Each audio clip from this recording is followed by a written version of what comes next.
Stock to riches insights on investor behaviour by Parag Parikh, Hindi audio book summary. अध्याय 4, वित्त व्यवहार का परिचय।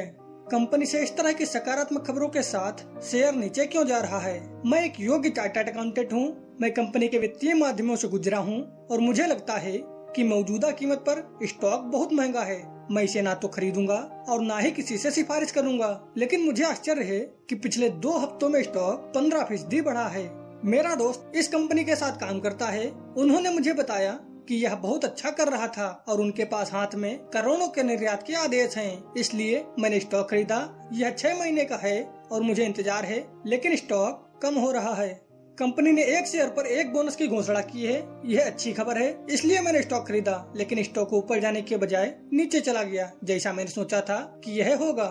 मैंने सुबह के समाचार पत्रों को पढ़ा और वित्त मंत्री के भाषण और अर्थव्यवस्था को उभार देने के उनके इरादे से प्रभावित हुआ। बाजारों ने समाचार को सकारात्मक रूप से अभिवादन किया और ऊपर गया तो मैंने स्टॉक खरीदे। अगले दिन बाजार बिना किसी कारण के नीचे गिर गए और मैं अपने निवेश पर हार गया। मैंने वित्त मंत्री द्वारा प्रस्तुत वर्तमान बजट पर टीवी पर विशेषज्ञों की टिप्पणी को सुना। वे इससे बहुत खुश नहीं थे। मैंने अपने स्टॉक केवल इस बात के लिए बेचे हैं कि 1 सप्ताह में उन बाजारों में जहां 10% तक की तेजी है। मुझे नहीं पता कि मैंने अपने स्टॉक क्यों बेचे जो मैं पिछले 4 सालों से अपने पास रखे हुए था। मैं बाजारों को नहीं समझ सकता, बल्कि मैं दूर रहना चाहूँगा।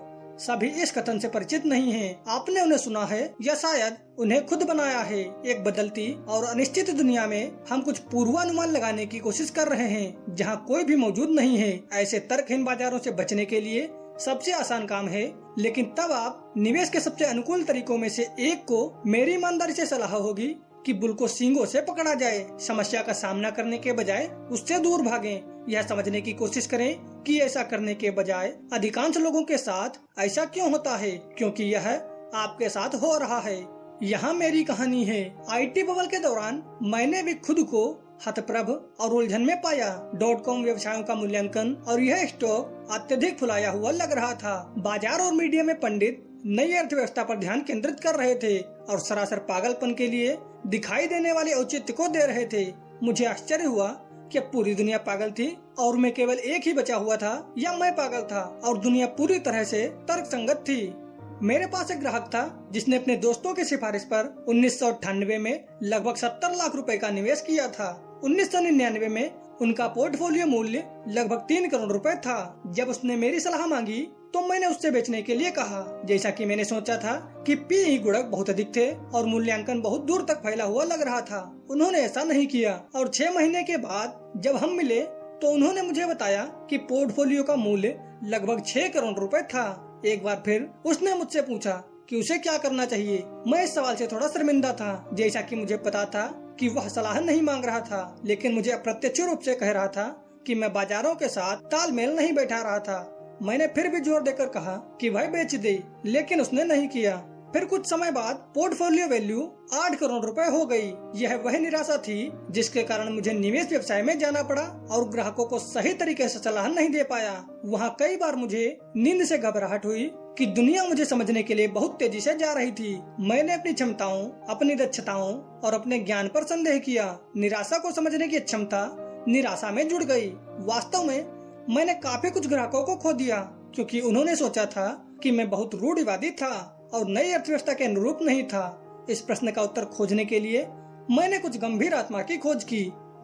मेरी खोज ने एक भागदौड़ भरी अल्पज्ञात क्षेत्र को व्यवहारिक वित्त कहा। यह वह जगह है जहां मानव विज्ञान अर्थशास्त्र से मिलता है और मनोविज्ञान वित्त को अंतर करता है। दुनिया भर में MBA पाठ्यक्रम में अनुपस्थित यहाँ कुछ गुरुओं और विशेष रुचि समूहों का क्षेत्र बना हुआ है।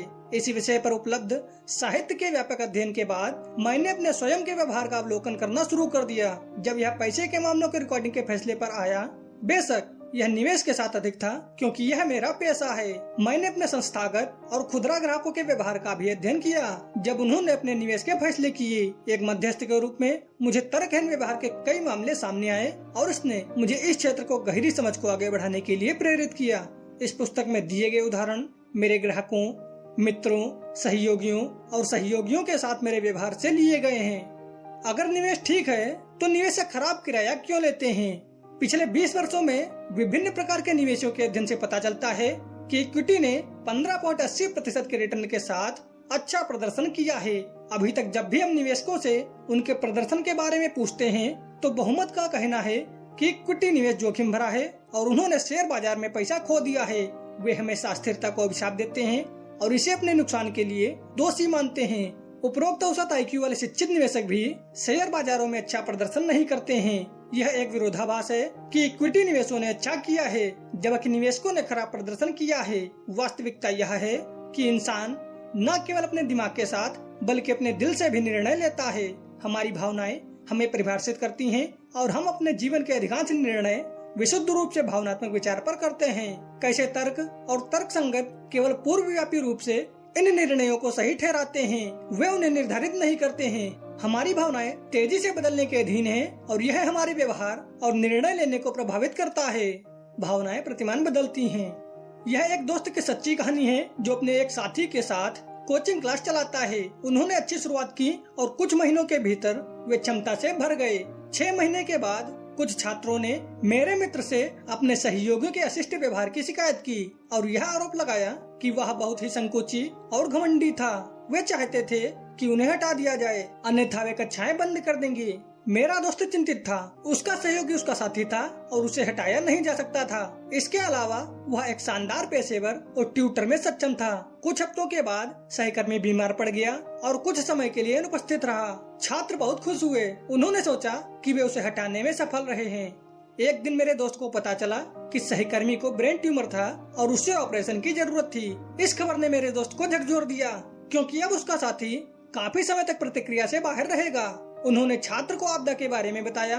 वे छात्र स्तब्ध रह गए और इस सदमे ने उनका रुख बदल दिया। घृणा और आक्रोश ने सहानुभूति और प्रेम का मार्ग प्रशस्त किया। उन्होंने उसे अस्पताल में देखा और उसे फूल दिए।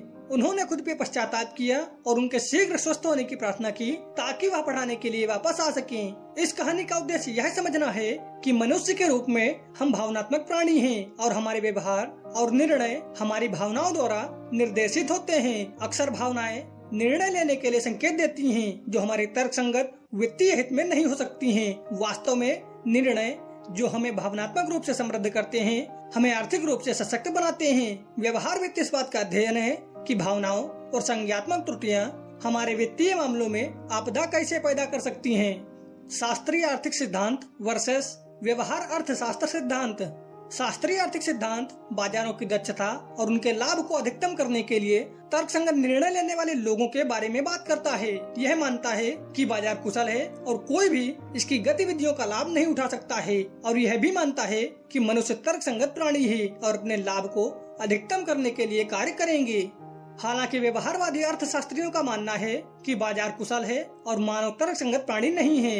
इस उदाहरण पर विचार करें।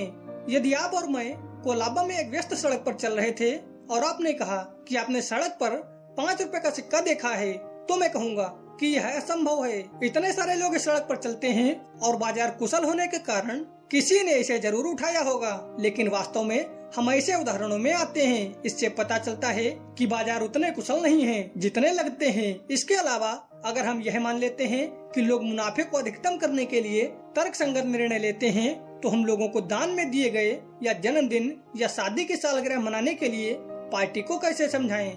निश्चित रूप से यह तर्कसंगत लोगों द्वारा अधिकतम लाभ के बारे में नहीं है। यहाँ एक और उदाहरण है कि हम कितने तर्कहीन हो सकते हैं। संक्षिप्त सुझाव के लिए खड़ा है। शीघ्र सेवा का बीमा करने के लिए यदि युक्तियाँ अच्छी सेवा सुनिश्चित करती हैं, तो सेवा शुरू होने से पहले हमें टिप देना चाहिए। फिर भी हम भोजन के अंत में सुझाव देते हैं जब सेवा घटिया होती है। हम फिर भी टिप्स देते हैं। टिपिंग एक रिवाज है। हम इसे यंत्रवत करते हैं, इस बात से अनजान है कि हम तर्कहीन व्यवहार कर रहे हैं। फिर भी आर्थिक सिद्धांत में हम तर्कसंगत प्राणी हैं, जो हमेशा हमारी आर्थिक स्थिति को अधिकतम करने पर आमादा है। यह एक सामान्य गलती है जो हम इसके शुद्ध आर्थिक निहितार्थ को समझे बिना करते हैं। व्यवहारिक वित्त शोधकर्ता शास्त्रीय अर्थशास्त्र और मनोविज्ञान के बीच की खाई को पाटने की कोशिश करते हैं ताकि यह समझा जा सके कि लोग और बाजार कैसे और क्या करते हैं। व्यवहार वित्त निवेशकों के लिए कुछ महत्वपूर्ण मुद्दों को उठाता है। पहला यह है कि अंतरराष्ट्रीय बाजार के व्यवहार का व्यवस्थित रूप से दोहन करना संभव है या नहीं। दूसरा मुद्दा यह है कि एक निवेशक के रूप में सर्वोत्तम निर्णय लेने से कैसे बचें। लक्ष्य यह है कि हम वास्तव में कैसे निर्णय लेते हैं और हमें कैसे निर्णय लेने चाहिए। शेयर बाजारों में वित्त व्यवहार बताते हैं। नंबर 1, ऐसे शेयर बेचें जो राइजिंग हो। नंबर 2, दुर्घटनाग्रस्त होने वाले शेयरों पर रोक। नंबर 3, हास्यास्पद रूप से अधिक मूल्य और अंडर वैल्यूड स्टॉक। नंबर 4, देर से कूदें और उन शेयरों को खरीदें जो मूल्य गिरावट से ठीक पहले एक रैली में बढ़े हैं। नंबर 5, जब हमारे शेयर गिरते हैं तो जोखिम और असंगत जोखिम उठाएं। नंबर 6, जब तक पूरी तरह से सुनिश्चित लाभ ना हो तब तक आशाजनक स्टॉक खरीदने का उचित जोखिम लेने से बचें। नंबर 7, कभी भी स्टॉक खरीदने और बेचने के लिए सही मूल्य नहीं मिलेगा। नंबर 8, शेयरों पर निर्धारित आय को प्राथमिकता दें। नंबर 9, जब हमें खरीद कर बेचना हो तब खरीदें जब हमें खरीदना चाहिए। नंबर 10, खरीदें क्योंकि अन्य खरीद रहे हैं और बेचें क्योंकि अन्य बेच रहे हैं। मनोविज्ञान वित्तीय बाजारों में एक रणनीतिक भूमिका निभा सकता है, एक तथ्य जिसे तेजी से पुनर्गठित किया जा रहा है। छात्रों और व्यवहार वित्त के प्रस्तावक निवेश रणनीति बताते हैं जो तर्कहीन निवेशक व्यवहार को भुनाने का काम करते हैं। वे बाजार की स्थितियों की पहचान करना चाहते हैं जिसमें निवेशकों को नई जानकारी पर प्रतिक्रिया देने या कम करने की संभावना है। ये गलतियां कीमत या अधिक प्रतिभूतियों के तहत होती हैं। व्यवहार वित्त रणनीतियों का लक्ष्य इन प्रतिभूतियों से निवेश करना या विनिवेश करना है, इससे पहले कि अधिकांश निवेशक अपनी त्रुटि को पहचानते हैं और एक बार ऐसा करने के बाद वे कूद या कीमत में गिरावट से लाभान्वित होते हैं। बेहतर प्रदर्शन के लिए अल्फा के 3 स्रोत। आज सभी बुद्धिमान निवेशक सूचना आधारित रणनीतियों पर निर्भर हैं। कुछ दशक पहले पारंपरिक प्रबंधक कंपनियों, राजनेताओं, नौकरशाहों आदि के अंदरूनी सूत्रों के साथ अपने बेहतर संबंधों के आधार पर अपने साथियों की तुलना में तेजी से कंपनियों के बारे में जानकारी प्राप्त करने में सक्षम थे। पहले हाथ की जानकारी प्राप्त करने की क्षमता प्रतिस्पर्धात्मक बढ़त थी। इसने उन्हें शेयर बाजारों में बेहतर रिटर्न देने में सक्षम बनाया। समय बदल गया और कंप्यूटर प्रौद्योगिकी की प्रगति के साथ बड़ी मात्रा में जानकारी को जल्दी से संसाधित किया जा सकता है। सूचनाओं को आत्मसात करने का काम फेडरल संचार चैनलों और इंटरनेट के आगमन के कारण आसान हो गया। नए प्रतिस्पर्धी छोर को न केवल सूचना तक तुरंत पहुंच की आवश्यकता थी, बल्कि कम से कम समय में सूचना के भार को संसाधित करने की क्षमता भी थी। स्प्रेडशीट दिन का क्रम बन गया। समय के साथ यह बढ़त कमोडिटी बन गई, क्योंकि मूर के कानून ने उनकी गिरती कीमतों के कारण कंप्यूटिंग टेक्नोलॉजी के व्यापक उपयोग को सक्षम किया है। इंटरनेट के आगमन और तेजी से तकनीकी विकास के साथ दुनिया बदल गई है। अब हमारे पास वास्तविक समय की जानकारी है जिसे दुनिया भर के लोग चैट साइटों पर वास्तविक समय में एक साथ व्यक्त कर सकते हैं। एक सूचना अधिभार है जो अराजकता लाती है, क्वांटम गति भ्रम को जोड़ते हैं। मानव मन का सामना निरंतर निर्णय लेने से होता है और यह अतिभार भय और लालच के कारण भावनात्मक निर्णय लेता है। इस प्रकार मानव व्यवहार को समझना और इस तरह के व्यवहार के कारण गलत प्रतिभूतियों की पहचान करना नई प्रतिस्पर्धात्मक बढ़त है। हाल के स्टॉक मार्केट की अस्थिरता और इतने सारे निवेशकों के नुकसान से हम शेयर बाजारों को देखने के तरीके में भारी बदलाव के लिए कहते हैं। इस महान संकट से एक रणनीति के रूप में वित्त व्यवहार की नई अवधारणाओं को गले लगाने का एक बड़ा अवसर पैदा होता है। वर्ष 2002 में अर्थशास्त्र के लिए नोबेल पुरस्कार डेनियल kahneman को प्रदान किया जाता था, जिसने एमोस टुस्की के साथ संभावित सिद्धांत को रेखांकित किया जो वित्त व्यवहार के प्रमुख स्तंभों में से एक था। अल्फा के 3 स्रोत। यह खुशी की बात है कि अर्थशास्त्र के लिए सर्वोच्च पुरस्कार व्यवहारिक अर्थशास्त्रियों के पास गया।